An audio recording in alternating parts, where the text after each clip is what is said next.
All right, so what I have for you posted is end of term art gallery. So in a second, we're going to check that out. Also, don't forget that you're going to want to upload all of your work to your Google Drive account. And in here are the directions as well as a video to help you with that. So end of term art gallery. It says watch this video to learn how to create your own art gallery. This is a great way to show off all your favorite projects that you've worked so hard on throughout the term creating. So the first thing that you're going to do is you're going to take this last name gallery JPEG. You're going to click once on it, and then you're going to open it in a new window. Download guy. You're going to press download. And remember, these JPEGs are already set up to launch in Photoshop. So I'm just clicking right here, and it launches right into Photoshop.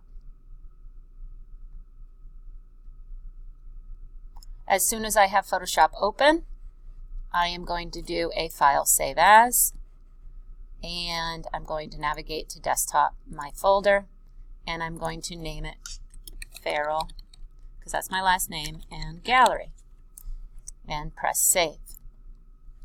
Okay, so here's my image, and what you're going to do is you're going to put all of the images that all the projects that you've created will start to fill these canvases.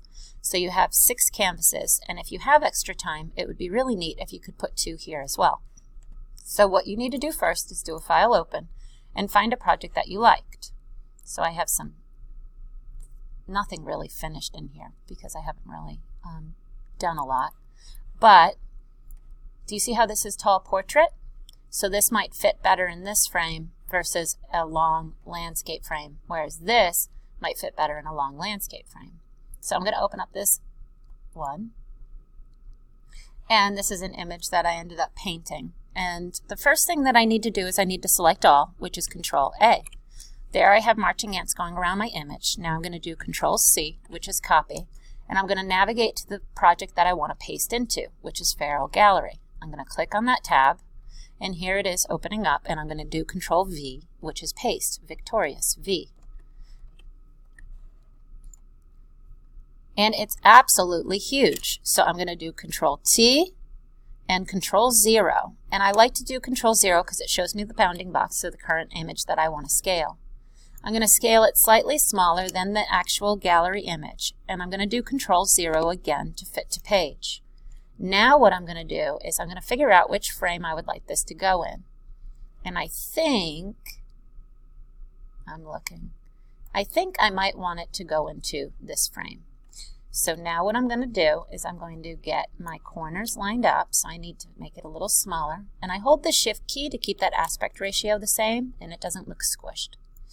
Now I'm going to zoom in, and I'm going to scale it so it's the height of this frame.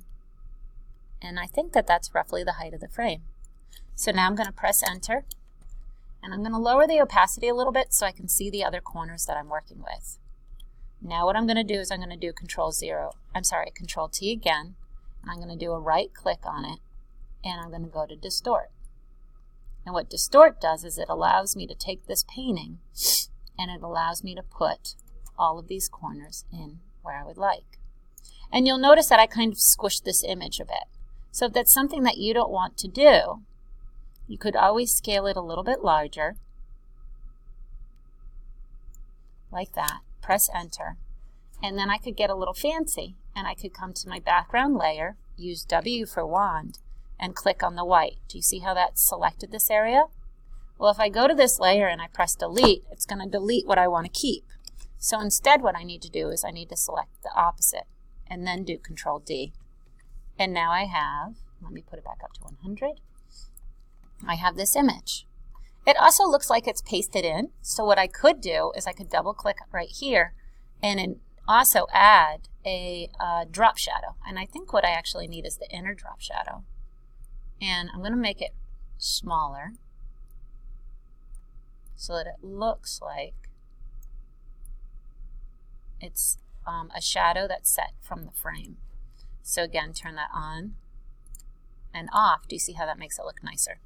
All right, I'm going to do Control 0, and I'm going to do it again. File open, and I'll just put this apple in here even though it's not done, right? So same steps, Control A, Control C, go to the tab I want to paste to, and Control V, paste. This one isn't as large as the other image, which is good. I'm going to do Control T on this guy, and I'm going to scale him so he's roughly the width using the Shift key of this current frame. I'm going to press Enter. I'm going to zoom in on that frame so I can see a little bit better. And I'm going to lower the opacity. And I'm going to do Control T again. And I'm going to move it down a little. And then I'm doing right-click Distort again. And I'm getting those corners to line up where I would like them.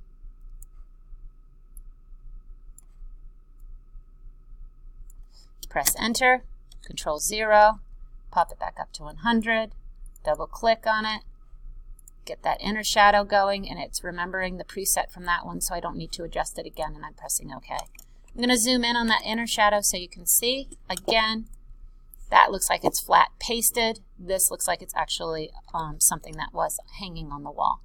And you just continue to do that for all of these images. When you're all done and you're ready to save it, you're going to do a File Save As, and you do want to keep the Photoshop in case you make a mistake and you want to change something in the next few minutes.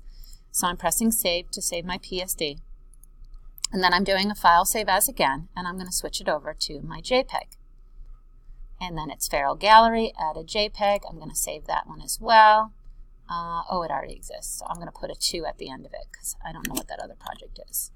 And I'm going to press Save and say OK. And then once you finish your last name gallery project, which again is not graded, it's just for fun, I would go up to uploading all of your work to Google Drive, and I would go through these steps so that you can keep this end of term gallery image in your drive so that you can show this to other people that might be interested in what you've been working on in computer art this time.